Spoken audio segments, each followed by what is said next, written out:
The night school vibe in this week's show lets those weird creatures show off one of What We Do in the Shadows' funniest visuals, vampires looking all fancy and pale, but lit up with neon lights. Had me laughing real quick.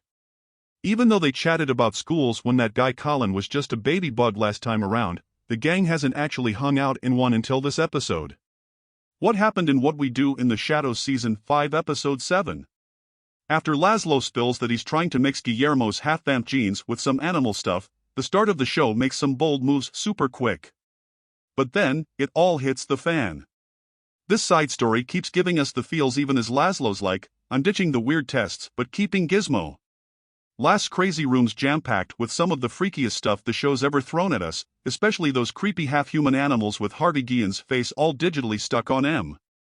At the same time, Nadia's holding a night class about learning about America for her anti-Paxson pals, trying to shake off some bad juju that's got her down. The night class has some solid zingers, but it's just a side gig. Nadia's kinda over it when that magical lady, Helen, who's like Reno 9/11, yes Carrie Kenny Silver, gives her an easier way out, leaving Nander and that Colin guy in charge. Nadia's side story tonight's a bit meh, so let's ditch it. Carrie Kenny Silver, pretending to be a magic lady and scamming donuts from Nadia, is pretty funny, calling her cauldron her huge pot is gold. Nadia's kinda stoked at first about her new buddy but gets sus pretty fast. The funniest bit? Hearing Natasha Dimitriou trying to say Cruller a zillion ways.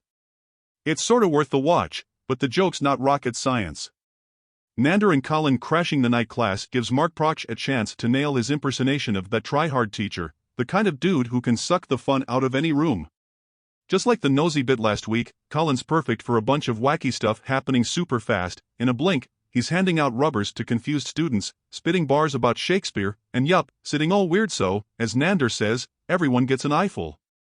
Mr. De Laurentiis is on cloud 9 thinking he found his old gear when he and his kid have a late-night visit to that old-timey museum and see a dummy wearing old-school Alcanadar outfits, part of stories of folks coming to America.